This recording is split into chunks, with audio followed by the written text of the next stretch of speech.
we're going to go to the next issue, which is divestment. I understand that there is some divestment campaigns happening currently in Virginia as well, that students are involved in. Now, the key thing about divestment is that it's not simply about moving money. It is a lot of it's to do with stigmatizing the fossil fuel companies.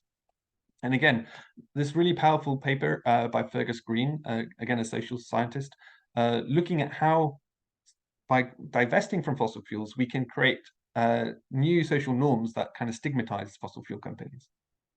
And that can be really important then for stopping them having so much influence when it comes to our politics.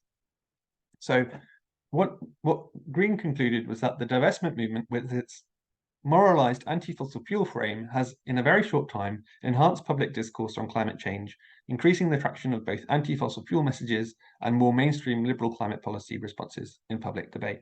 And it was actually through the divestment movement that I kind of really cut my teeth in climate activism at a university level. And the universities that I've been involved in the UK have all now divested from fossil fuels. So it's something that really has gained a lot of momentum since the last decade. And it started at universities. I think it was in the States that it first started, but it's now spread around the world.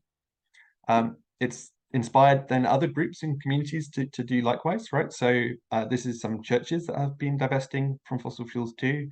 And likewise, people are looking increasingly at their pension funds and whether or not their pension funds can divest from fossil fuels, and whether or not actually it makes any sense at all for our pensions, that is savings for our future, to be invested in things that are destroying our future, right? It doesn't, does it?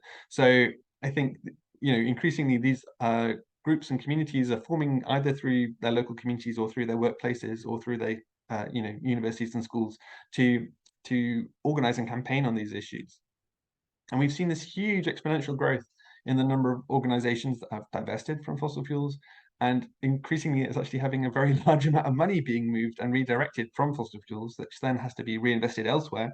And a lot of that reinvestment is going into renewables and then accelerating that transition into a clean energy pathway as well. So one of the things that I find really interesting here is that, what started off as quite a small scale campaign by university students on their campuses has spiraled into something so much bigger. So, Ireland has now committed to divesting its public funds from fossil fuels. One of the largest pension funds in the world has said they're not going to invest in fossil fuels anymore, right? Just this year, we've had the Church of England in the UK, which represents all the Anglicans worldwide, divesting from fossil fuels, which is, I think, again, a very powerful moral symbol of where the world thinks fossil fuels are now. And likewise, just this week, we've heard that New York University will divest from fossil fuels after a very active student campaign. So showing, we can make a big difference, even in small numbers of us, when we get organized and put pressure where it matters.